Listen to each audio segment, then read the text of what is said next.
All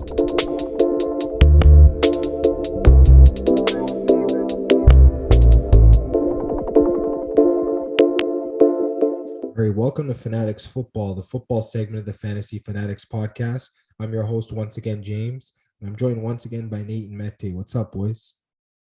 So, Ayo. All right, in today's episode, we're just going to take a look at the recap from the Week 18 games in the NFL. A lot of stuff to unpack there. No more fantasy pickups for the week, so we're just going to dive right into previewing the wild card round for the NFL playoffs. We'll take a look at, the spreads, who we think is going to win each game. And then after that, we'll, take a look at Super Bowl potential preview, prediction, just predict the two teams that we each think are going to be in the Super Bowl, and then we'll sort of see how it plays out week by week. So, yeah, let's just hop right into it. We'll start with the scores from Week 18, and we'll start with the Saturday game. There was actually two. We'll start with the first one, the Kansas City Chiefs beating the Denver Broncos 28-24. It was actually a close game. I thought it was going to be a little bit bigger of a score, but the Broncos did keep it close. We'll start with the stats for the Chiefs. Pat Mahomes, 270 passing yards, 2 passing touchdowns. He also led them in rushing with 9 carries for 54 yards on the ground. Derek Gore had 7 for 30. And then through the air, McCole Hardman, 8 catches for 103 receiving yards. Byron Pringle, 5 for 56. Travis Kelce, 4 for 34 and a receiving touchdown. Darrell Williams, 3 for 30. And Jerick McKinnon went 3 for 26 and a receiving touchdown. Nate, I'll get to you on this game. What are your thoughts on the Chiefs? well, I guess they did a pretty good job against a Broncos team that really came to play. I feel like I was kind of expecting the Chiefs to kind of run away with the game, but the Broncos were really keeping it close. So for me, this is kind of a little bit concerning for the Chiefs, considering I think it was either last season or the season before, they looked like almost no team could touch them. So I feel like this Kansas City team might have a few scares if they make it deep into the playoffs, but other than that, they shouldn't have too many problems. All right. Yeah, I think I definitely agree. Chiefs have looked good so far. We'll definitely have to see how they look in the playoffs. We'll get to the Broncos now. In terms of passing, Drew Lock, 162 passing yards. And then in terms of rushing, Melvin Gordon, 12 carries, 110 rushing yards and a rushing touchdown. Drew Lock also rushed 4 times for 35 yards on the ground and 2 rushing touchdowns. And then in terms of receiving, Tim Patrick, 6 catches, 95 receiving yards. Jerry Jeudy, 2 for 30. And Javonte Williams went 2 for 18 while adding 46 yards on the ground. Mete, I'll get to you on the Broncos. What are your thoughts on them and their season? I think they had a decent season, I'd say. I think 7-10 is pretty much where I was expecting them to finish the season. And yeah, they pretty much fulfilled that for this game. No Teddy Bridgewater, but they put up a really good fight. Drew Lock kind of struggled passing, but the run game was really good. But at the end there, the fumble that the Chiefs scored on ended up being the difference maker. Yeah, for sure. I don't think their season was really bad, but at the same time, I feel like there's a lot of games that they were close to winning that they just didn't pull out. So I think that's kind of what kept the Broncos out of the playoffs. Moving on to the next game from Saturday, it's the Dallas Cowboys getting a win against the Eagles. They won 51-26. Huge win for Dallas. Dak Prescott led them in passing, 295 yards and 5 passing touchdowns. So great day for Prescott. In terms of rushing, Ezekiel Elliott, 18 carries for 87 yards. Corey Clement, 7 for 58. Yaquan Hardy, 3 carries for 26 yards and a rushing touchdown. And then Ito Smith had 1 carry for 4 yards and a rushing touchdown. In terms of receiving, Cedric Wilson, 5 catches, 119 receiving yards, 2 receiving touchdowns. Mari Cooper, 5 for 79. CeeDee Lamb, 2 for 45. Corey Clement, 4 catches, 22 yards and a receiving touchdown. And then Dalton Schultz, 3 catches for 21 yards and 2 receiving touchdowns. Mete, I'll get to you on the Cowboys. I guess what are your thoughts on them? Yeah, this was a good win, but it was kind of like a risk they didn't have to take in the sense that I don't know, this game was it pretty much was we like we played it for nothing, like the starters as yeah, we didn't really need the win or the loss wouldn't have done anything. They already had the NFC East clinched. So yeah, kind of lucky for the Cowboys to get out of this without a major injury, but they said they wanted to play to get the offense rolling, and the offense was definitely rolling this game. So it was, I think it was an unnecessary risk, but it got the job done as they wanted to get the offense rolling. Yeah, I mean, like you said, it could have been for nothing, but they did get the third seed as well, so it did benefit playing this game. This playing the starters in this game. Sorry, but yeah, the Eagles I don't believe played most of their starters. Gardner Minshew led them in passing with 186 passing yards, 2 passing touchdowns, and an interception. In terms of rushing, Kenneth Gainwell 12 carries, 78 rush yards, and a rushing touchdown. Jason Huntley 13 for 51 on the ground. Then through the air, Quez Watkins, 5 catches for 84 yards and receiving touchdown. Devontae Smith, 3 for 41. Tyree Jackson, 3 catches for 22 yards and receiving touchdown. I guess, Nate, I'll get to you on the Eagles. I guess, what are your thoughts on them? I guess not getting. I mean, I guess getting blown out is not really like the ideal way to, I guess, end the season. But on the bright side, I think they did clinch the wild card. So either way, I feel like this game wasn't really the most important for the Eagles. Yeah, honestly, they didn't play most of their starters. They were sort of looking ahead, anyways. Yeah, it was just one of these games where they can, play some of their backups, see what they got in a guy like Minshew. But yeah, I definitely agree with you, not thinking too much about it. Okay, we'll move on to the Sunday slate. Um, Detroit Lions got an upset win here over the Green Bay Packers, 37-30. Um, I guess getting to the stats for the Lions, Jared Goff, 258 passing yards, 2 passing touchdowns. Tom Kennedy had 1 pass for 75 yards and a passing touchdown as well. Then getting to rushing, Jamal Williams, 13 carries for 43 rush yards. DeAndre Swift, 7 for 30 and a rushing touchdown. Then in terms of receiving, Amon-Ra St. Brown, he had 8 catches for 109 receiving yards and a receiving touchdown. Khalif Raymond, 4 for 101 and a receiving touchdown. And then Brock Wright, 2 catches, 51 yards and a receiving touchdown. Nate, I'll get to you on the Lions. I guess, what are your thoughts on them? Really impressive win by the Lions. I was kind of expecting a loss by the Lions, but the Lions always manage to keep it close during home games. So, really impressive job by them.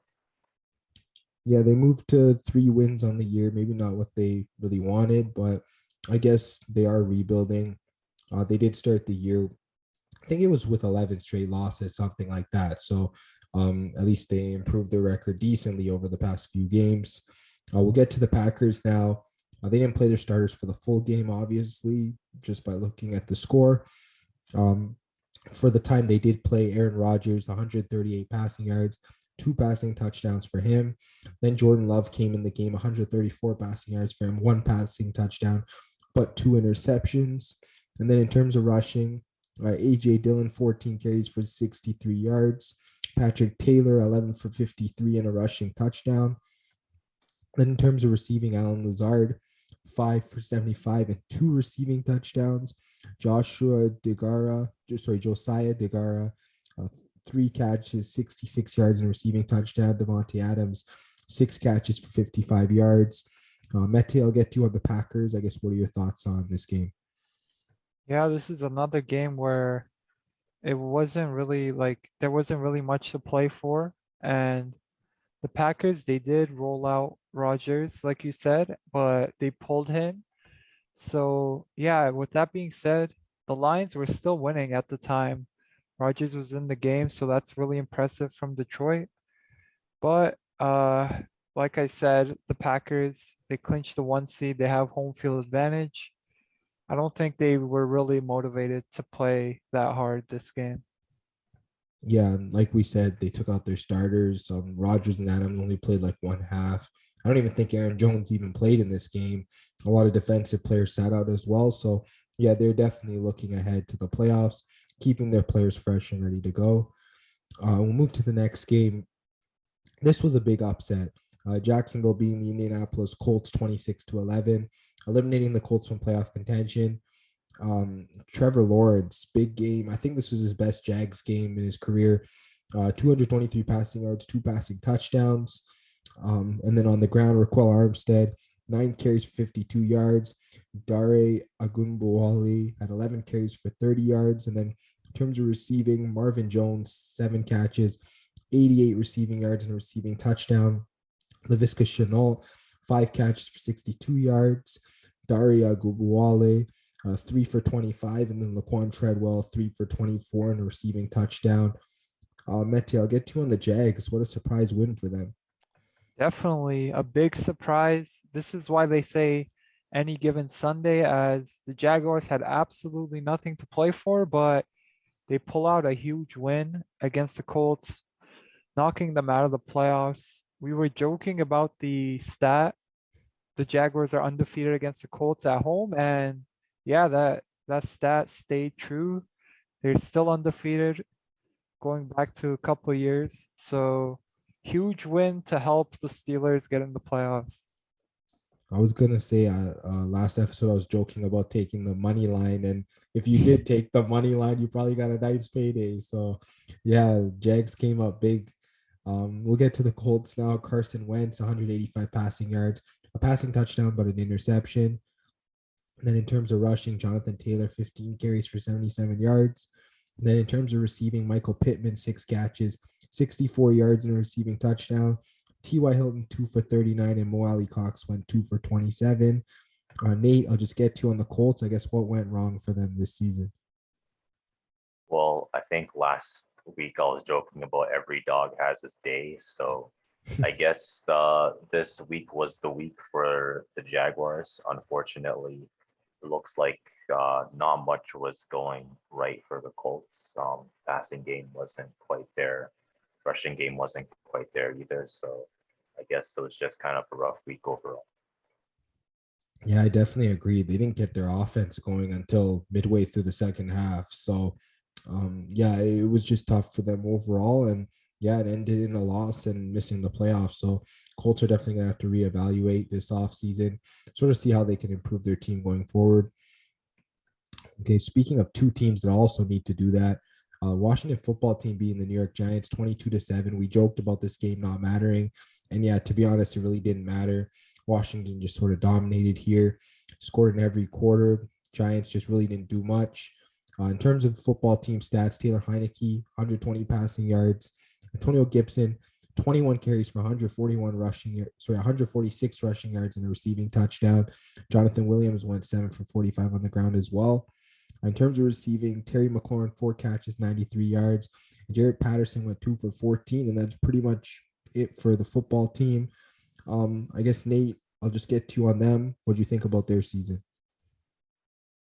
Well, I guess it was a little bit disappointing for their season. I'm guessing they were trying to make, though they would have wanted to make a playoff push this year, but um, I feel like the football team kind of took a few steps back. I think last year they had one of the best defenses in the league, and their defense kind of took a bit of a dive. So I guess they're gonna try to reevaluate what's going on for next year. Yeah, I definitely agree. Even with Chase Young in the lineup, they still were not as dominant as they were last season. We'll get to the Giants now. Jake Fromm started at quarterback. He threw 103 passing yards, a passing touchdown, and 2 interceptions. He also led them in rushing with 5 carries for 55 yards. Saquon Barkley went 11 for 30 on the ground. Then through the air, Darius Slayton, 2 for 29 and a receiving touchdown. Kenny Galladay, 3 for 22. And then Saquon Barkley, 3 catches for 19 yards.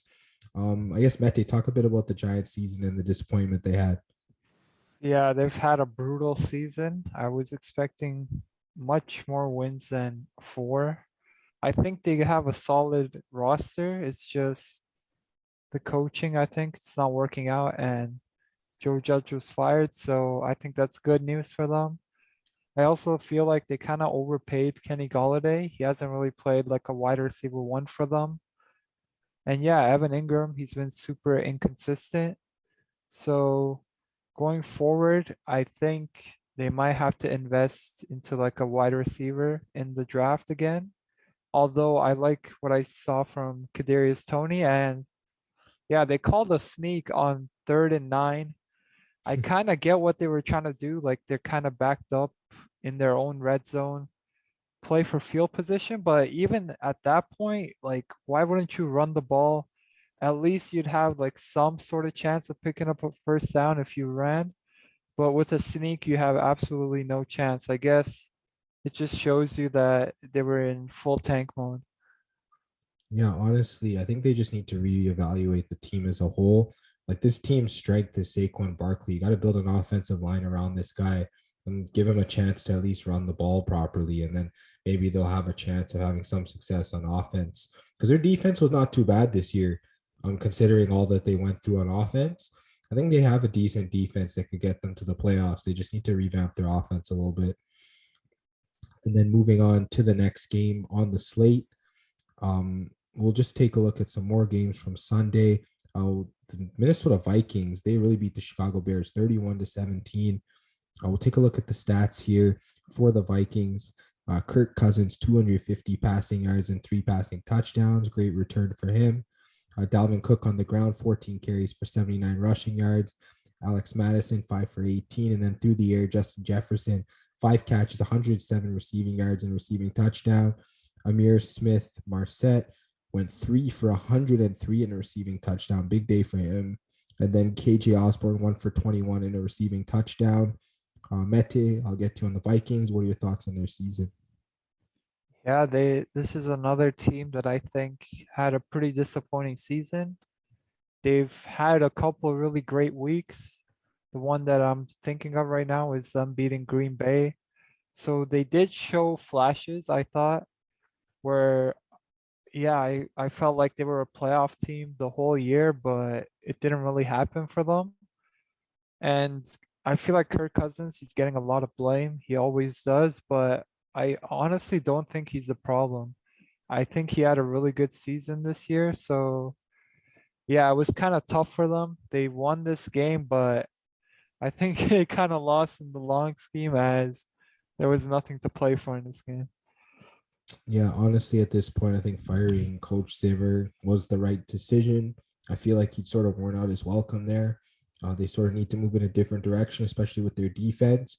Like they would go up by a big score and then just allow other teams to come back, and that what wasn't going well for them this year. Getting to the Bears, Andy Dalton, 325 passing yards, a passing touchdown, but 2 interceptions. In terms of rushing, David Montgomery, 20 carries for 72 rushing yards. Then in terms of receiving, Darnell Mooney, 12 catches, 126 receiving yards. Cole Kmet, 4 for 48. Demir Bird, 5 for 47. And then Damian Williams, 3 catches, 33 receiving yards and a receiving touchdown. Nate, let me get to on the Bears. I guess, what are your thoughts on this team? I guess this team has also been a little disappointing overall. They were supposed to have, I guess, a better receiving core.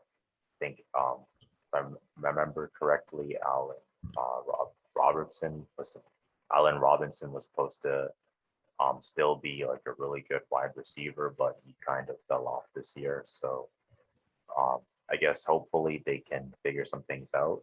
I guess the bright spot for the Bears is Justin Fields has slowly been improving this season. So maybe next season he'll continue to improve. Yeah, definitely. I feel like the play calling just wasn't good here. They had so many opportunities to use Robinson. They just didn't get him involved. Eventually, he got injured and missed a good portion of the season. He's probably going to go elsewhere in free agency because he's looking for targets. And yeah, Justin Fields, he looks like a great young player. They just got to be able to use him properly. So whoever they hire as their new coach, hopefully he can sort of get Fields progressing in his development. I guess moving on to the next game, Tennessee, they clinched the number 1 seed in the AFC with a win over the Houston Texans 28-25. Texans did keep it close here. We'll get to the Titans first. Ryan Tannehill, 287 passing yards and 4 passing touchdowns. Pretty good day for him. In terms of rushing, Deontay Foreman, 21 carries for 69 yards. Dontrell Hilliard, 9 carries for 57 yards. And then through the air, Nick Westbrook-Akeen, 4 for 78 in a receiving touchdown. A.J. Brown, 4 for 68 in a receiving touchdown. Julio Jones, 5 for 58 and a receiving touchdown. Anthony Ferkser, 4 for 56 and a receiving touchdown as well. I guess I'll just get to you, Nate, on the Titans. I mean, what are your thoughts on this game? I guess this was, a pretty good job by the Titans, who managed to come out on top against the Texans team that also really came to play. It looked like they were trying to spoil Titans' chances, but they managed to find a way to win. So I guess my concern with the Titans is, will they have Derrick Henry for the postseason? And if they don't, how far would they be able to get without him? Yeah, definitely a big question. Hopefully Henry does come back. They have a bye week to sort of, let him rest, practice, and get ready. So hopefully we do see Henry in the upcoming weeks. And then moving to the Texans, Davis Mills, 310 passing yards, 3 passing touchdowns. In terms of rushing, David Johnson, 5 for 28 on the ground. Rex Burkhead went 12 for 24 on the ground.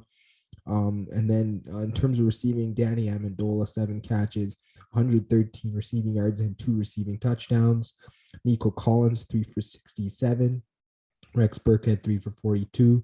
Chris Moore went 3 for 38 and a receiving touchdown, while Brandon Cooks went 3 for 26 through the air. Mete, I'll just get you on the Texans. I guess, what are your thoughts on their season? Yeah, I think they had a pretty good season, honestly.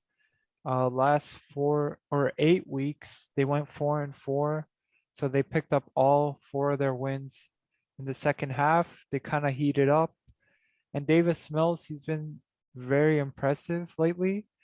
After his first couple starts, I was thinking, man, the Texans might need to draft another quarterback. But yeah, like I said, he's really learned quickly. He's fixed a lot of things. He's playing much better now. So looks like they might have a franchise quarterback. We'll see how he progresses. But yeah, they got really close to winning this game. They went down 21-0, and then they almost make a crazy comeback to deny Tennessee the first seed. But yeah, for them to lose is not a bad thing, as it helps them in the draft board. Yeah, I mean, even with Davis Mills, I definitely agree.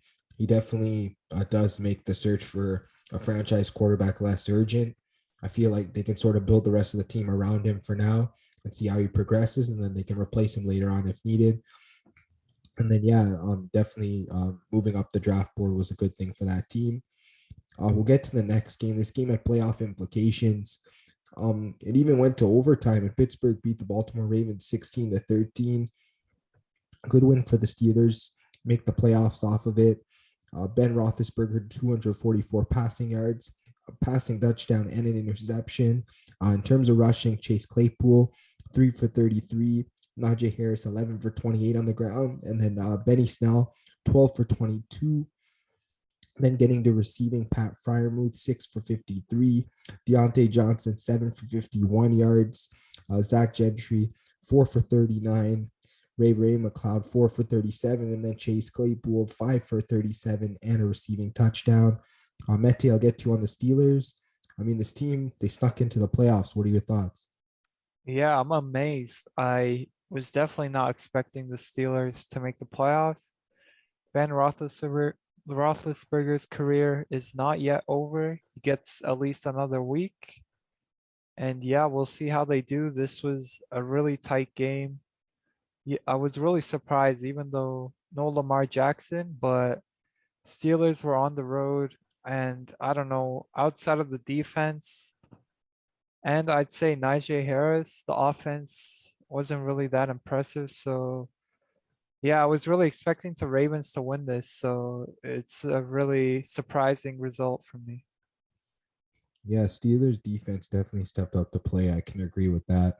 They were just really solid. Definitely going to really need to be solid coming up for their next game against Kansas City. Move to the Ravens now. In terms of passing, Tyler Huntley, 141 passing yards and 2 interceptions. He also rushed on the ground 12 times for 72 yards. Tavius Murray went 16 for 150 yards and a rushing touchdown. Then in terms of receiving, Mark Andrews, 8 catches, 85 yards. Marquise Hollywood Brown, 3 catches for 27 yards. Rashad Bateman went 2 for 22. Nate, I'll get to you on the Ravens. I guess, what are your thoughts on their season? I guess this was a little disappointing because I think they were a playoff team last year. They were probably expecting to make the playoffs again this season, but unfortunately, this is going to be the last ride of Ben Roethlisberger. So I guess no Ravens in the postseason this year. Yeah, I think they had made the playoffs for a few consecutive seasons. So, yeah, it's definitely going to be tough. Obviously, Lamar missed a lot of games, played a key role in that. The defense was also missing a lot of players for the year. So, honestly, I feel like this is one of these teams. They finished last in their division, but they could be a worst to first team next year. They definitely have a chance at winning their division. And moving on to another game from that division. It's the Cleveland Browns beating the Cincinnati Bengals 21-16. Good win for the Browns to end the year. Case Keenum started at quarterback, 176 passing yards, 2 passing touchdowns, and an interception. On the ground, Dearness Johnson, 25 carries, 123 rush yards, and a rushing touchdown. Nick Chubb went 9 for 58 on the ground as well. And in terms of receiving, Jarvis Landry, 6 for 75 and a receiving touchdown. Donovan Peoples-Jones, 3 for 38. And then Demetric Felton, 2 for 18 and a receiving touchdown. Nate, I'll get to on the Browns. I guess, what are your thoughts on their season? Well, it's been a really up and down season. Unfortunately, a lot of injuries were on the team, so I feel like the Browns couldn't really play to their full potential. I guess Baker's been taking a lot of heat for his performance, but he's also been injured, so I feel like he should get at least one more chance. But at least the Browns were able to get a win at the end of the season with no Joe Burrow on the Bengals. Yeah, I definitely agree. They should give Baker another chance to prove what he can do when he's healthy. And then I guess just sort of move from there, see what they want to do with him after that. Definitely wasn't the best season for the Browns, but yeah, hopefully they can be healthier and sort of bounce back next year. Then moving on to the Bengals now. Brandon Allen started at quarterback. He had 136 passing yards and a passing touchdown. In terms of rushing, Travion Williams went 9 for 38. Chris Evans, 7 for 35. Then in terms of receiving, Trent Taylor, 2 catches for 41 yards. Jamar Chase, 2 for 26. Chris Evans went 4 for 24 and a receiving touchdown. I don't know if there's much to talk about the Bengals, Mete, but I guess, what are your thoughts? Yeah, there was nothing to play for here except for Jamar Chase receiving yards record, and he gets it. After that, they instantly bench him. And yeah, a lot of teams were doing this. Sadly, with the addition of week 18, a lot of records that wouldn't be have been broken did get broken as they get an extra game. But yeah, it is what it is, I guess. Even the Cowboys did it with Dak. He gets the Cowboys touchdown record. They pull him instantly. And then Jason Kelsey, he starts one snap and then off to the bench he goes. I feel like, I don't know, it's kind of ridiculous how they are stat padding a lot. It's especially for a team like the Bengals or the Cowboys where they're playing in the playoffs. I don't think it's worth risking injury just for a record. Honestly, with the addition of 18-week seasons, 17 games, there's going to be a lot of records broken. I guess this we keep the 17-game season over the span of a few years. There'll be less record breaking, obviously. So it's just for the first couple years, you're going to see a lot of this most likely. All right, moving on to the next game. This was a great game, especially for the 49ers. They were able to clinch the playoffs with an overtime win over the Rams, 27-24. Looking at the stats for The San Francisco 49ers, Jimmy Garoppolo returned in this game, 316 passing yards, a passing touchdown, and 2 interceptions. Deebo Samuel also threw one pass for 24 yards and receiving touch and a passing touchdown. Sorry. And then in terms of rushing, Elijah Mitchell 21 carries for 85 yards, while Deebo Samuel rushed 8 times, also for 45 yards and a rushing touchdown. He was great in the receiving game as well. 4 catches, 95 yards. Brandon Ayuk 6 catches for 107 yards. Then Juwan Jennings 6 catches for 94 yards and 2 receiving touchdowns. I guess Mete, what are your thoughts on the 49ers? Big win. They clinched the playoffs. Yeah, huge win. Completely flipped the seedings in the NFC. And yeah, I was pretty much just praying for the 49ers or the Panthers to win, as if that happens, we don't have to play, the Cowboys don't have to play uh the Cardinals. And yeah, the 49ers came through. Garoppolo had a decent game. The run game was really good here. And yeah, I feel like going forward, the 49ers, they're a solid team. It's just how well the defense does, I think, is how well they'll do. Yeah, for sure. Definitely had to win to get in. Knowing the Saints were winning as well, so that put the pressure on this team. Came from behind, got the win, really solid. Getting to the Rams now, Matthew Stafford, 238 passing yards, 3 passing touchdowns, but also 2 interceptions. Sony Michel on the ground, 21 carries, 43 yards. Then through the air, Cooper Kupp, 7 catches, 118 receiving yards and a receiving touchdown. Tyler Higbee, 6 for 55 and 2 receiving touchdowns. Well, Van Jefferson went 2 for 31. Nate, let me just get to you on the Rams. I guess, what are your thoughts on this game?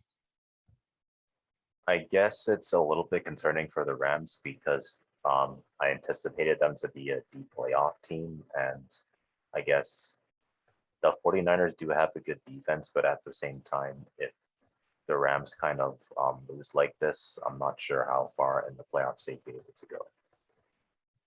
Yeah, honestly, I've said it.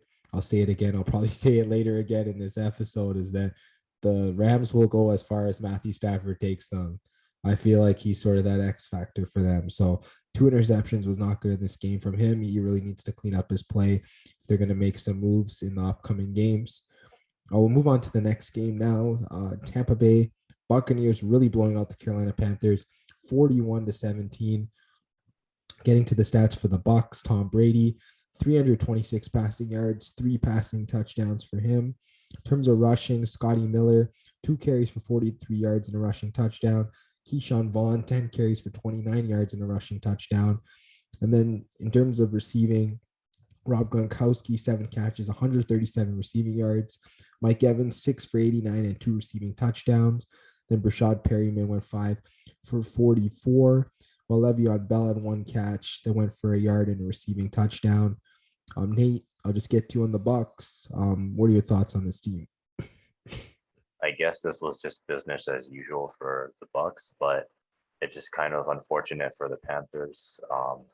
They just haven't had a good season, but I guess the Bucs had a business as usual season. They're the defending champs, so I guess they're just getting ready for the Super Bowl. Well, hopefully to Super Bowl if they make it that far. Yeah, for sure. This was to lock up second seed. They got it done. There were some player incentives, Mete, like you were talking about. You had to get a certain number of yards. They did that. So there's pretty much business as usual for this Bucs team. Get to the Panthers now. Sam Darnold started in this game. 219 passing yards, 2 passing touchdowns, and an interception.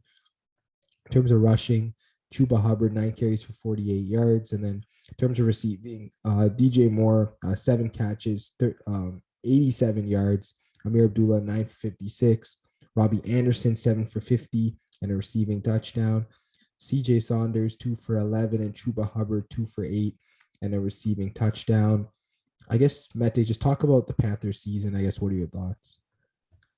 Really rough season for them. They started off 3-0 and they finish off 5-12. So they go 2-12 over the last 14 games, which is horrible. But for this game, like I said in the previous game, this is another team I was praying for. They go up 7-0, and I'm like, no way, this is about to happen.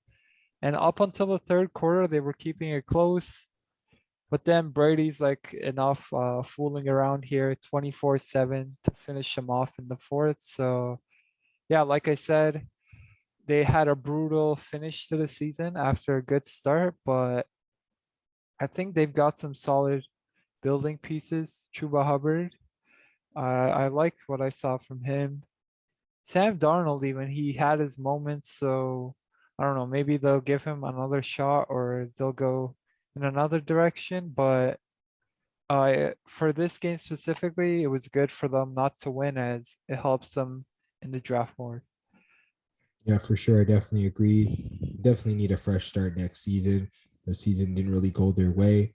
I guess hopefully they'll be able to turn things around next year. All right, moving on to the next game. Seattle Seahawks beating the Arizona Cardinals 38-30. Great game here from the Seahawks. Russell Wilson, 238 passing yards, 3 passing touchdowns, and an interception. In terms of rushing, Rashad Penny, 23 carries, 190 rushing yards, and a rushing touchdown. Wilson also ran one in for a rushing touchdown to go with his 4 carries for 5 yards. Then in terms of receiving, Tyler Lockett, 5 catches, 98 yards, and 2 receiving touchdowns. DK Metcalf, 5 for 58. Freddie Swain also had a catch that went for 25 yards and a receiving touchdown. I guess, Mete, I'll get to you on the Seahawks. I guess, what are your thoughts on them? Yeah, this is a good win for them to close out the year. They didn't have their first round pick anyway, so it doesn't do much to them, although they had nothing to play for. But yeah, you always want to win. And yeah, they're a talented team. It's just they got unlucky with the Wilson injury. They fell a bit too far behind. And then yeah, next season I think they'll be fine as long as Russell Wilson's there.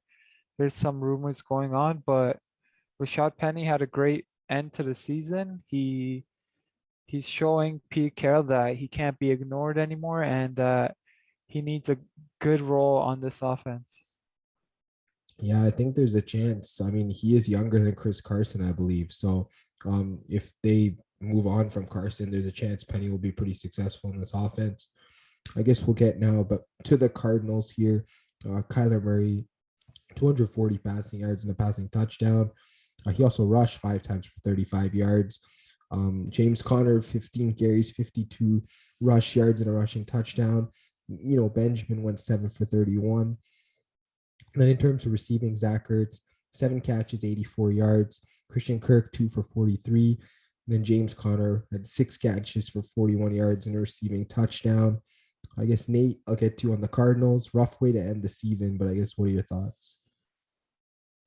Yeah, that is a pretty rough way to end the season. The Cardinals started as one of the oddest teams in the league. It looks like they were pretty much rolling every team they came across. Um, but I guess the Seahawks kind of got the better of them here. So I guess they don't really have that much momentum going into the playoffs. So they're going to have to, I guess, find a way to kind of dig deep, at least for the first round. Yeah, definitely. They've had a lot of injuries. Just like different things have just resulted in the Cardinals losing a lot of games as of late. So yeah, hopefully they can just bounce back heading into the playoffs next week. Moving on to the next game, the Miami Dolphins beat the New England Patriots 33-24. We'll get to the stats for Miami. Tua Tagovailoa, 109 passing yards and a passing touchdown. In terms of rushing, Duke Johnson, 25 carries, 117 rushing yards and a rushing touchdown. Philip Lindsay went 11 for 40 on the ground, while Tua went 5 for 38. And in terms of receiving, Durham Smythe, 2 for 32. Jalen Waddle, 5 catches, 27 yards and a receiving touchdown. Then Mike Gesicki went 2 for 22. I guess, Nate, let me get to on the Dolphins. What are your thoughts on this win? This is a really good win. The Patriots are a pretty solid team this year. The Dolphins have been kind of up and down, but they were able to kind of trend up towards the end of the season. And they are kind of a I guess a fringe playoff level team now. I don't think they quite made it, if I remember correctly, but yeah, I think they were pretty close. Yeah, I think they were just like one game off, something like that. Good win here. Obviously getting to the Patriots. Mac Jones, 261 passing yards, a passing touchdown, and an interception. In terms of rushing, Brandon Bolden, 7 carries, 46 rush yards, and a rushing touchdown. Damian Harris also had 11 carries for 37 yards and a rushing touchdown, while Ramondre Stevenson went 4 for 34. In terms of receiving, Hunter Henry, 5 catches, 86 yards. Jacoby Myers, 4 for 70. Damian Harris, 4 for 36. And Kendrick Bourne went 3 for 24, while Brandon Bolden, his 2 catches went for 20 yards and a receiving touchdown. Mete, let me get to you on the Patriots. I guess, what are your thoughts on this game? Yeah, it's a tough loss, but luckily for them, they already had a playoff spot clinched. They were just playing for a division title, and that wouldn't have even happened as the Bills beat the Jets, but we'll talk about that later. And specifically for this game, the run game is one of their main strengths. It wasn't that great outside of Brandon Bolden, but he only got 7 carries. And then defense is another one of their strengths, and they give up 33 points. So when your two strengths aren't there, you shouldn't expect to win. But like I said, luckily for them, they had a playoff spot secured, so they get another chance next week. Yeah, I definitely agree. The run game was sort of not at its peak. I think we can forgive the defense a little bit. They had a lot of starters not playing. But I guess other than that, yeah, definitely got to bounce back next week. And then we'll move on to the next game. New Orleans Saints, I mean, they do their part. They beat the Falcons 30-20. Obviously, they can't get into the playoffs with a win from the 49ers, but we'll get to the stats for the Saints. Still a good game overall. Taysom Hill, 107 passing yards and a passing touchdown. Trevor Siemian, 71 passing yards and 2 passing touchdowns. So both quarterbacks played together and they played decent. Getting to rushing, Alvin Kamara, 30 carries. Wow, what a workload. 146 rushing yards. And then Tony Jones Jr. had 7 for 22. Then in terms of receiving, Traquan Smith, 5 catches, 76 yards, and a receiving touchdown. Lil Jordan Humphrey, 1 for 26. Deontay Harris, 3 for 24. Adam Trotman, 1 for 18 and a receiving touchdown, while Juwan Johnson went 1 for 5 and a receiving touchdown. Mete, I guess just getting to the Saints, what are your thoughts on their season? Yeah, I think they overachieved like by a bit, I'd say, as at the start of the season, at least I thought they were a solid team with Jameis Winston, but as soon as he went down, I was not really expecting much for them. So yeah, for them to fall so close out of the playoff picture, unlucky for them, as they're probably thinking we just gotta win. The Rams will or should help us out, but it didn't end up going that way. But yeah, the Saints, I think they've got a really good team. They'll have Jameis Winston back next year, and I think they're a really dangerous team. Yeah, especially on their defense, really solid. And I mean, they held that 6th seed in the NFC for a while. Obviously, Jameis went down and things kind of tumbled from there. Yeah, hopefully they can bounce back next year. We'll get to the Falcons now. Matt Ryan, 216 passing yards, a passing touchdown, and an interception. In terms of rushing, Mike Davis, 6 carries for 30 yards. Quadre Allison, 1 carry for 19 yards and a rushing touchdown. Then in terms of receiving, Russell Gage, 9 catches, 126 yards and a receiving touchdown. Olamide Zacchaeus, 3 for 47. Hayden Hurst, 1 for 33. And I guess, Nate, let me get to you on the Falcons. I guess give me your thoughts on their season. Well, I guess it's kind of been an up and down season for the Falcons as well. They're usually not the most consistent team, so I didn't think they were going to make the playoffs or get very far if they did make the playoffs. So I guess hopefully they figure out a way to kind of improve on their weaknesses a little bit. Yeah, they're definitely an up and coming team. Their defense is very young. Their offense, they have some young pieces as well. Kyle Pitts, he had one of the best rookie seasons for a tight end. So yeah, they got guys coming up. Just got to give them a couple of years and sort of see how the team rounds out going forward. And then moving on to the next game here, Buffalo Bills beating the New York Jets, 27-10. Looking at the stats for the Buffalo Bills, Josh Allen, 239 passing yards, 2 passing touchdowns. And then in terms of rushing, Devin Singletary, 19 carries, 88 yards on the ground, and a rushing touchdown. Josh Allen went 5 for 63 on the ground.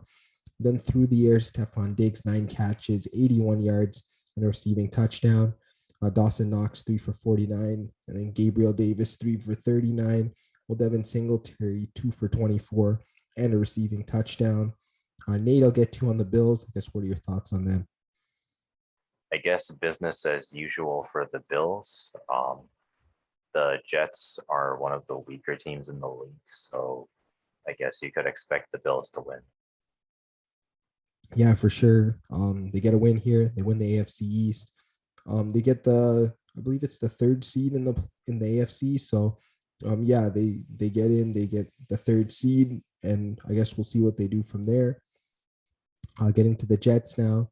Zach Wilson, 87 passing yards and a passing touchdown. He rushed 2 times for 24 yards as well. And then in terms of receiving, Keelan Cole, 3 catches, 54 yards, and a receiving touchdown.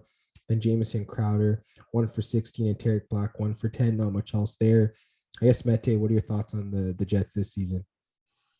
Yeah, it was kind of a tough season, but there were positives, and I thought they played pretty well in the last couple weeks.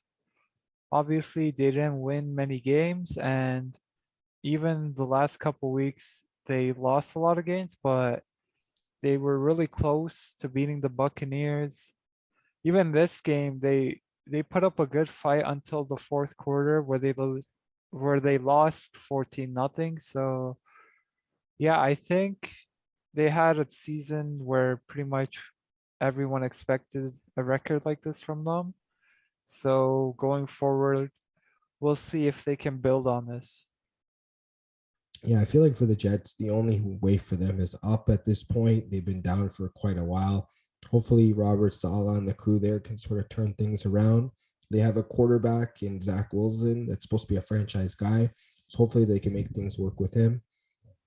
And getting to the final game, the Sunday night game, the Las Vegas Raiders win this game in overtime over the LA Chargers, 35-32, thus taking one of the final playoff spots away from the Chargers.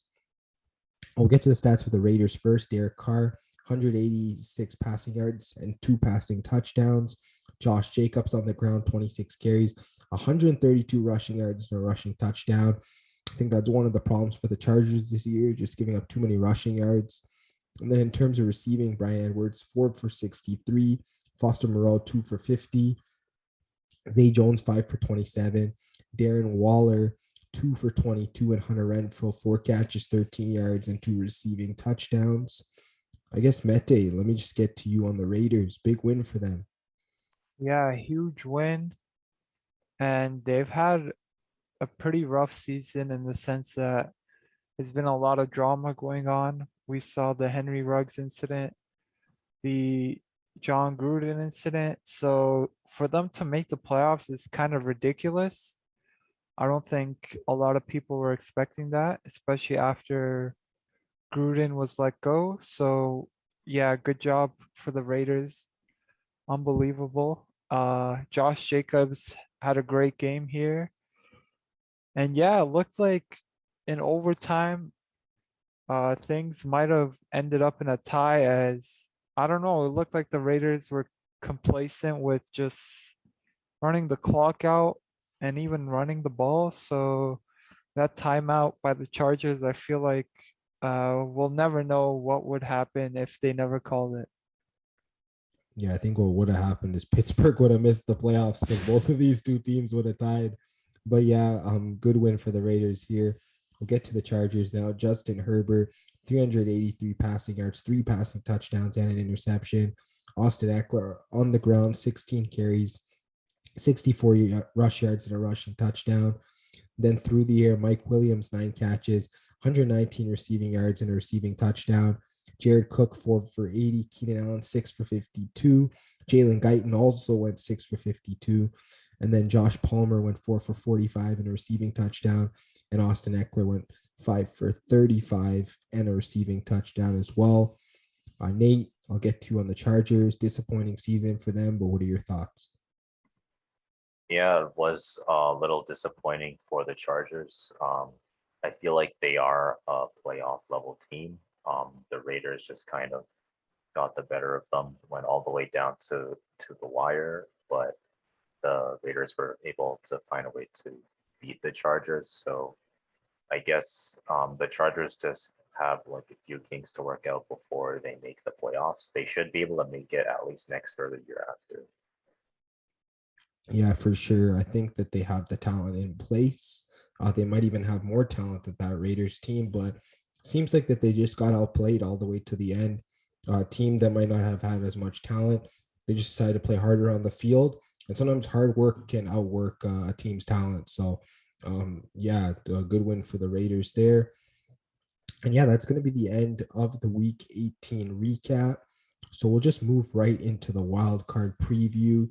We'll go through all the games. I'll just get your thoughts on the game. I guess you can give me which team's going to cover the spread, and I guess which team's actually going to win the game. So you can tell me, well, whether the favorite will win and cover, the favorite will win, but the underdog will cover, or whether the underdog will win and cover. So let's just go through all the games. I guess we'll start with the first game from Saturday. It's the Las Vegas Raiders at the Cincinnati Bengals. The Bengals are favored by 5.5 at home. Nate, I'm going to start with you here. Just give me your thoughts on the matchup. Just, I guess, just talk a little bit about the entire matchup, and I guess just give me who you think is going to win and who you think is going to cover. I guess a generalized view of the matchup. Both teams have pretty solid passing games. Joe Burrow is a really talented quarterback overall. He can run, he can pass. Jamar Chase is probably one of their best wide receivers. The Bengals have a good wide receiver core in general. And for the Raiders, they have Darren Waller. Unfortunately, they don't have Henry Ruggs, but they do have Hunter Renfrow. I feel like on offense, the Bengals are more talented, but you can't really underestimate this Raiders team. And I guess just give me your thoughts on who's going to win and who's going to cover. I feel like the Bengals should be able to win this, but I think the Raiders are going to cover. All right, Mete, same thing with you. Just break down this matchup, give me your thoughts, and then give me the win and cover. Yeah, this is kind of a tough one. Two inexperienced teams when it comes to playoffs. Raiders really picked it up at the end to get in. Same with the Bengals. They went on a nice run before losing last week, but they didn't play their starters, so it's kind of a tricky one to call. You said the number was 5.5 for the Bengals? Yeah. So yeah, I feel like I don't know. I feel like the Raiders could even win this. There's the Cincinnati playoff curse. I'm hoping it gets broken, but I don't know. I feel like I'm gonna be picking the favorites a lot, so I might have to go for an upset here, and I'm taking the Raiders to win and cover. All right. And I guess looking at this matchup, yeah, both of these teams, I think Mete, you had mentioned, they haven't won in a really long time, especially in the playoffs. I think the Raiders, it goes back a number of years from when they played in the Super Bowl in the early 2000s. Bengals, whether it's the early 2000s or late 90s, they haven't won in a while as well. I guess both teams will be trying to snap any type of streak, losing wise that they might have. Both of these quarterbacks are rookies when it comes to playoffs. I think they're both getting their first career starts. Yeah, a lot of similarities between these two teams. Both really solid. I feel like the Raiders are just a better overall physical team just because we've seen them beat teams that are better than them just because of the way that they play. Their offense, let's be real, it doesn't match up with the weapons the Bengals have.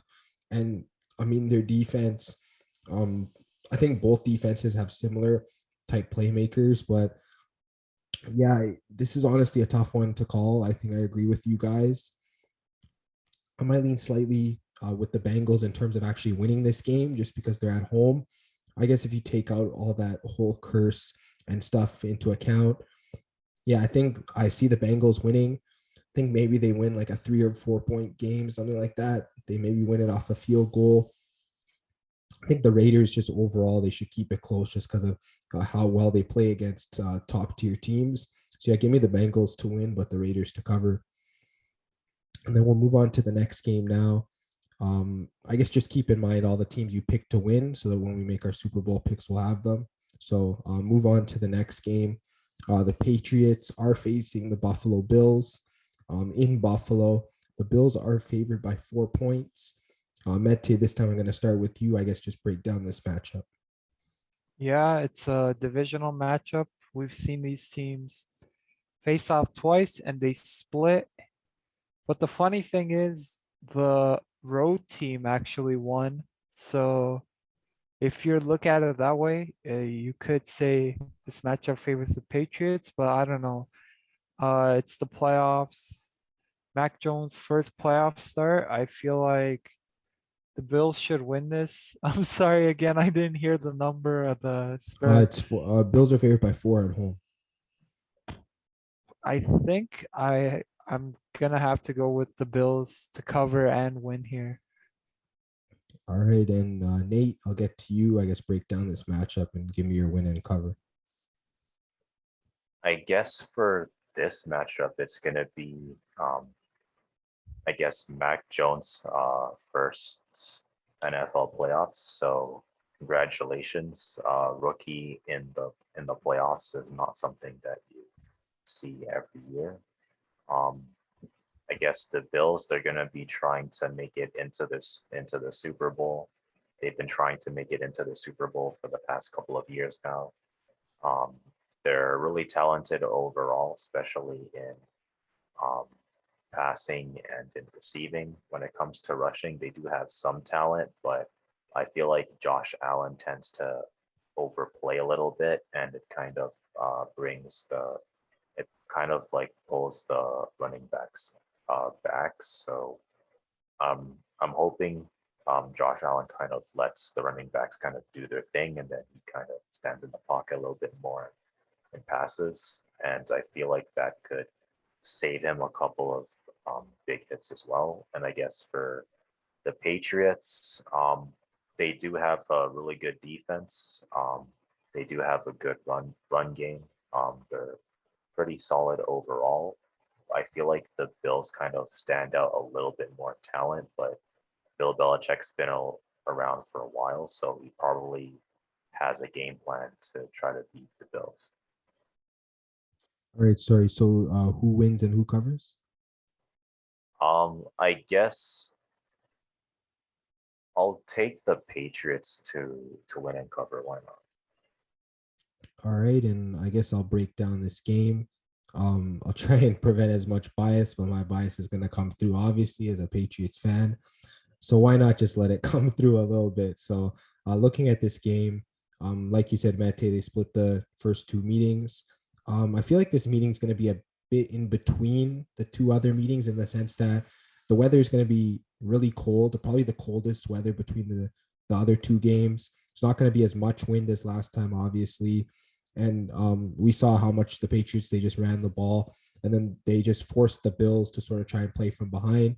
That's the way the Patriots are going to have to win this game. They got to take the lead at the beginning and just let the Bills try and play catch up. That is possible considering the possible conditions. So this game's going to be close, obviously. Patriots should be able to cover this. It's only like 4 points. I think I saw a stat also. I think Bill Belichick's 8-0 against the spread, coming off a loss as an away underdog, something like that. So I guess when he's coming off a loss and he's counted out, he usually comes through spread wise. So Patriots should be able to cover here. The question is who's going to win the game. This is one of the games that's probably going to come down to the last play. most likely. Obviously, I'm going to pick the Patriots to win and cover because that's sort of going to be the way I'm siding. It's not a bad pick because they have beaten the Bills already this year. But like you guys have said, this game could honestly go either way, but I'm going to lean with the Patriots. And then moving on to next game, the Sunday games. I will start with the Eagles at the Bucks. Looks like the Bucks are favored by 8.5 at home. Nate, I'll start with you this time. I guess just sort of break down this matchup. So I feel like the Eagles are a little undermatched against the Bucks. Bucks are the defending champs. They have arguably the best quarterback of all time in Tom Brady. They have great wide receiving core. They have a great running back in Leonard Fournette. They do have a pretty good defense. Their defense hasn't been as good as it was last year, but I feel like they could still kind of flip a switch in the playoffs whenever they want to, if that makes sense. And I guess for the Eagles, I feel like they're a little bit weaker than the Bucks. They do have some talent in offense and defense, but I feel like the Bucks are the stronger team. So I'm picking the Bucks to win and possibly to cover. All right, Mete, I'll bounce to you. I guess what are your thoughts on this matchup? Yeah, it's definitely a matchup probably not a lot of people expected, as I don't think many people expected the Eagles in the playoffs, but here they are. Great job by them. Uh, but I feel like this is where the road stops for them. I know the Buccaneers are really banged up, but they still have Brady, still got his favorite target, Gronkowski. And yeah, they're at home. I think the spread is at 8.5. It's kind of a little too high for me. So I'm picking definitely the Buccaneers to win, but I think there's a good chance Eagles could cover this. Yeah, I guess looking at this matchup, um, I agree with a lot of what you guys said. Tampa Bay is the more talented team, even with all their injuries on both offense and defense. Eagles are definitely physical enough to keep up with them, but they're definitely not going to win this game, in my opinion. I think the Eagles can possibly cover just because of the fact that there could be inclement weather in this game as well. I think there's like a large chance of rain, possible winds as well. It's an outdoor stadium. It's probably going to be a lot of running the ball. We know the Bucks can run the ball. We know the Eagles can also run the ball. The question is, with the Bucks run defense, how much can the Eagles run the ball? I think it might be close. The Bucks should be able to win. So yeah, I'll just pick the Bucks to win and then the Eagles to cover. Okay, we'll move on to the next game for Sunday. San Francisco 49ers against the Dallas Cowboys. I guess, Mete, I'll just give you the floor first. So what do you think about this game? Yeah, this is the second best matchup the Cowboys could have got, in my opinion. But definitely not sleeping on the 49ers. They've got a great run game. They've got great weapons. Debo Samuel, Brandon Ayuk, George Kittle, of course, Elijah Mitchell. So yeah, Garoppolo, even though I think he's not that great, I feel like he's just an average quarterback game manager. As long as he gets the ball in the hands of those weapons I just named, like those guys could make big plays no matter what happens. So yeah, they've got a great defense as well. This is a scary matchup for sure. For the Cowboys, the offense has been really streaky lately. Hopefully they show up.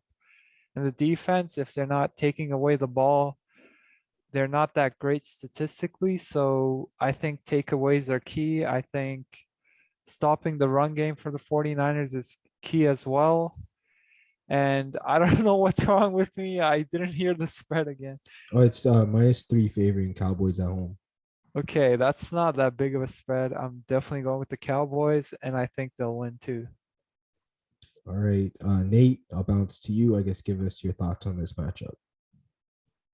Well, I think the 49ers, they're a team with top 10 defense. I think the Cowboys do have a top 10 uh, defense at the moment as well. So I guess it'll come down to whose defense is kind of come into play a little bit more. Um, I feel like the Cowboys, they do have more talent in terms of offense. So the 49ers are probably going to lean on the defense to kind of slow down the Cowboys enough to keep them in the game. But I think the Cowboys should be able to win this. Maybe the 49ers might cover, but it's going to be like a cover at the last minute or something. All right, and I guess taking a look at this matchup, I don't know, probably 2 or 3 weeks ago, I probably would have said Cowboys should win, maybe by a touchdown or two. But yeah, as of late, both teams have been trending sort of in different directions. Aside from that Eagles game, this Cowboys offense has kind of struggled a little bit. I know the defense has been putting some points on the board for the Cowboys. Defense has pretty much made an unreal turnaround this year for them. They've got a lot of takeaways. That's definitely going to have to be their game plan if they want to beat this 49ers team, because the 49ers, they're just going to keep the ball on the ground. And I guess that's probably been where the Cowboys have struggled a little bit in terms of their defense. Maybe a little bit over the top as well. But yeah, in terms of these two teams, pretty much equal in my eyes in terms of chances to win the game. So 49ers are definitely going to be a cover for me. In terms of who pulls it out, it's going to be a toss up. I think whoever wins might win by like one or two. I think I've gone with a lot of favorites. So yeah, I think maybe I might take the 49ers here. I think they have a very good shot of getting the win here. Obviously, Dallas is going to have to play their best game of the season, and they're at home. So I guess that gives them an advantage. They're going to have to, beat a playoff level team this coming game. And yeah, Dallas proved me wrong. That's all I got to say. And then we'll move to the Sunday night game now. Pittsburgh Steelers at the Kansas City Chiefs. Chiefs are favored by 12.5 at home. I think this is the biggest spread of the weekend. Nate, I'll start with you this time. I guess, what are your thoughts on this matchup? So I guess this is the last ride of Ben Roethlisberger. Unfortunately, they're playing the Chiefs at home. It's a really tough place to win in the playoffs. I guess the Steelers, they have Big Ben. He's a really good quarterback still. He's a little bit older, but he can still take a few hits, although that probably isn't going to be ideal against the Chiefs. He has a really good arm. He has a lot of experience, so he should be able to keep it close. They have a really good running back in Najee Harris. They have really good wide receiving core and a really good defense, like I said before. The Chiefs are the Chiefs. They have Patrick Mahomes, again, one of the best quarterbacks in the league. Travis Kelce is one of the best tight ends. Tyreek Hill is one of the best wide receivers. I don't remember if Clyde Edwards-Helaire came back, but if he is, then they also have a really good running back. So this is going to be two really solid offenses. Hopefully, the Steelers can kind of bring their A game, because I'm pretty sure the Chiefs are bringing theirs. I feel like the Chiefs should be able to win, but I don't think the Steelers are going down without a fight. So I'm gonna pick the Chiefs to win and the Steelers to cover. All right, and Mete, I'll get to you. I guess, what are your thoughts on this matchup? Yeah, last ride for Big Ben, like Nathan said. So the Steelers better bring it. This matchup happened really recently, a couple of weeks ago, and I think the Chiefs were at home, so exact same scenario.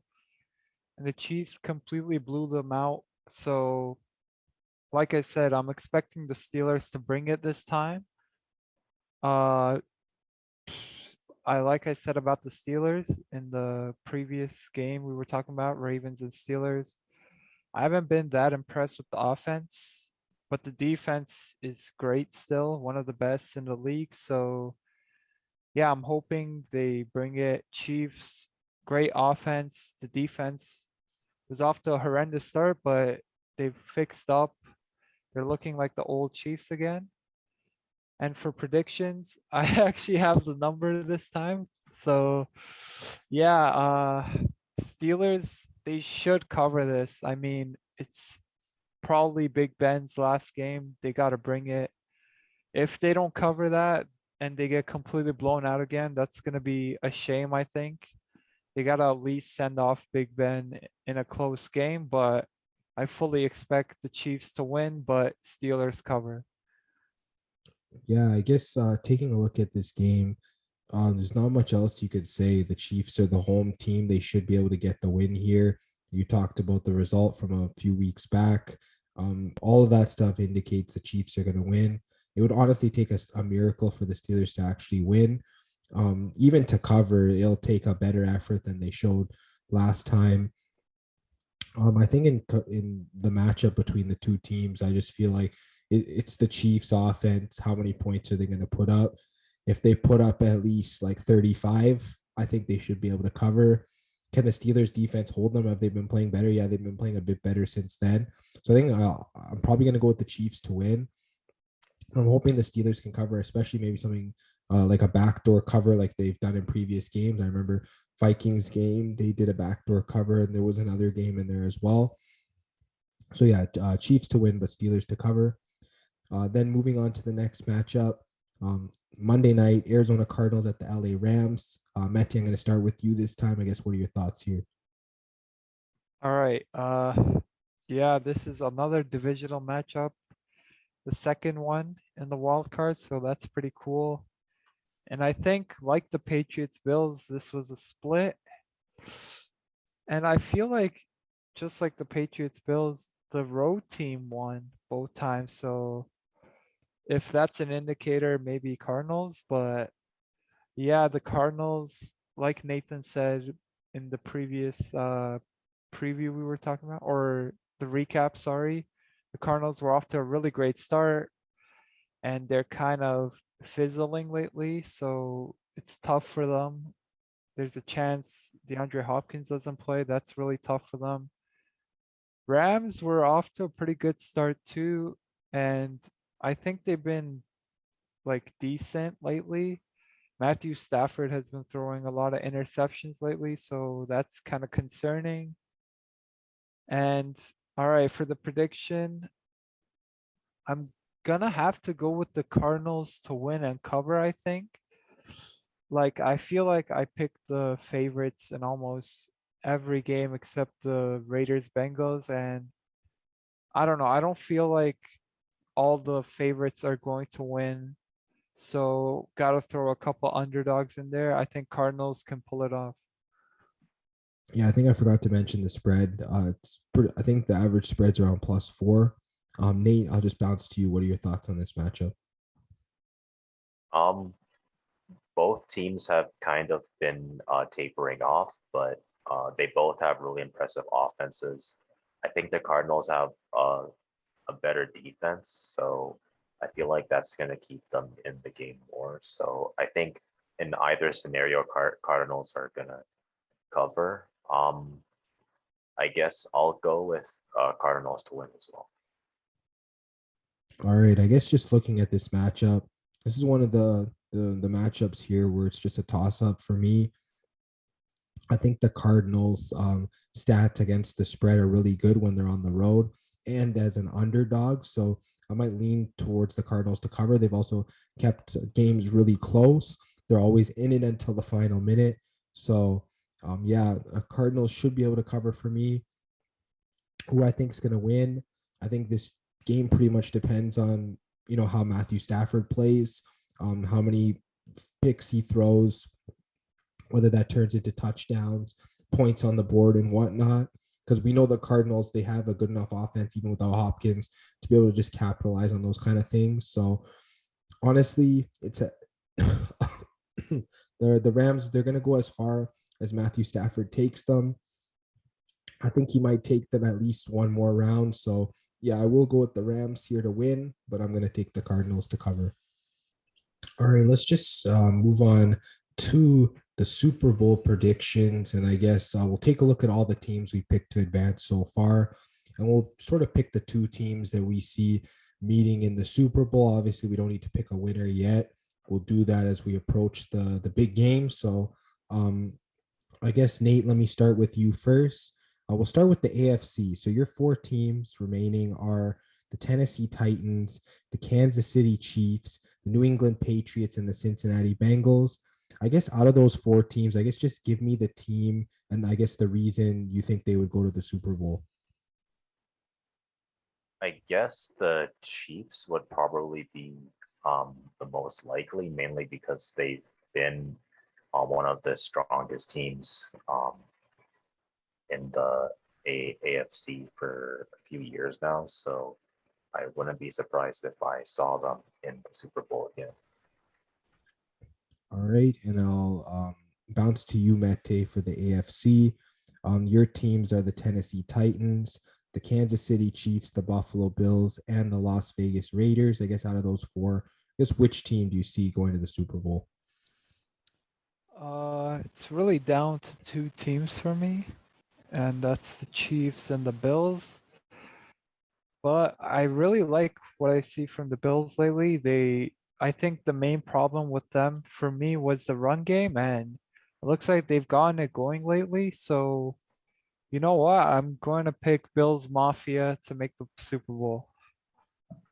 All right, and I'll get to the four teams I have in the AFC: Tennessee Titans, Kansas City Chiefs, Cincinnati Bengals, and New England Patriots. I think Nate, my four teams are the exact same four that you have. Um, Honestly, it's pretty difficult. I definitely like the Chiefs. I think what I see with the Chiefs is that they're the most well-rounded, especially offensively. Um, I think that if their passing game's not working, they have a good enough run game to be able to beat you as well. Um, Titans, I just that their passing game kind of is just like what happens if Tannehill goes down in a game. I don't know if he's the kind of guy that can bring a team back like Patrick Mahomes can. I think Mac Jones is a similar situation in New England to Tannehill, where it's like he's had comebacks before, but can he do it multiple games in a row? Maybe he can do it against the Bills, but the week after, is he going to be able to do it against the Chiefs or the Titans, that kind of thing? I think eventually, as his rookie status is going to sort of come up as to the reason why he doesn't win. And yeah, the Bengals, I feel like they're too young as well. So I think I'm going to side with the Chiefs on that one as well. We'll move to the NFC now. Nate, I'll get to you. Your remaining teams are the Green Bay Packers, the Arizona Cardinals, the Dallas Cowboys, and the Tampa Bay Buccaneers. I guess out of those four, which one do you see going to the Super Bowl? That's really tough because at least three of them could make the Super Bowl. I think the Packers have been the most consistent team this year. Bucks have also been really consistent, and they're the defending champs. Cardinals had a really hot early season. If the Cardinals get hot, they'll steamroll pretty much anyone except for maybe the Packers. So I'll go with the Packers. Maybe this is Aaron Rodgers' year. All right, and Mete, I believe you have the four of the exact four same teams that Nate has. The Green Bay Packers, Tampa Bay Buccaneers, Arizona Cardinals, and Dallas Cowboys. I guess just give me your thoughts on which team do you think should get through to the Super Bowl? Dallas Cowboys next. No, I'm kidding. Yeah, I'm trying to be credible and I don't want to be biased. I don't think this will be the year for the Cowboys. I'm really thinking about two, maybe three teams, and that is the Cardinals, but they've been on the downtrend lately. Buccaneers, but I feel like they're kind of banged up to win in the later stages of the playoffs. And I think I'm going with the Packers as well. They've got home field advantage. Could be Aaron Rodgers' last ride with the Packers, but it looks like they've fixed things there. So yeah, I think this could be the year for them. I know they always come up short in the NFC Championship, but I don't know. It just feels like for some reason that this year is their year. Yeah, I guess looking at the four teams I have the Green Bay Packers. I have the LA Rams, the Tampa Bay Buccaneers, and the San Francisco 49ers. Um, I think the Niners have been the team that's been the Packers kryptonite over the past few times they've met in the playoffs. So if the Niners somehow meet the Packers, they'll have to sort of break whatever streak that they have going on there. But yeah, I honestly agree with you guys. I think Green Bay is the most well-rounded team out of pretty much everyone in the NFC at this point. We talked about the home field advantage. Aaron Rodgers. I know Tom Brady's sort of been playing at his level as well, but he's been one of the top quarterbacks in the league. Uh, I mean, you can look at their whole offense. I mean, their whole offense is great. They got a run game, got a pass game. Special teams could hurt them. A team like the 49ers with a very good special teams is another one of those teams that could really bite the Packers. We can't count out the Bucks, obviously. I just feel like they're a little too banged up to be able to push through like they did last year. They might get to an NFC championship, like, because I know Brady could probably drag them to at least a title game, but I guess just outside of that, it's going to be tough to get past whichever team's there. So I'm going to have to lean with Green Bay. I've had a tough time getting to the Super Bowl.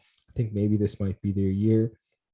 So yeah, I'm going to go with them. And I guess just looking at our Super Bowl matchups, I think I have Chiefs against Packers. I think, Nate, you might have the same thing. And I think, Mete, you have Bills against Packers, right? Yeah. So I guess we'll keep an eye on those Super Bowl matchups and we'll see how things play out through the playoffs. But yeah, I'm excited, guys. Playoffs is starting for the NFL. And yeah, I think we had a great preview overall. Hopefully, Mete, our two teams find a way to come through on wild card weekend. Let's see what happens there. And yeah, that's going to be the end of this Fanatics football episode. Check us out on Twitter and Instagram at FanFan Podcast. All the picks for these wildcard games will be up over the weekend.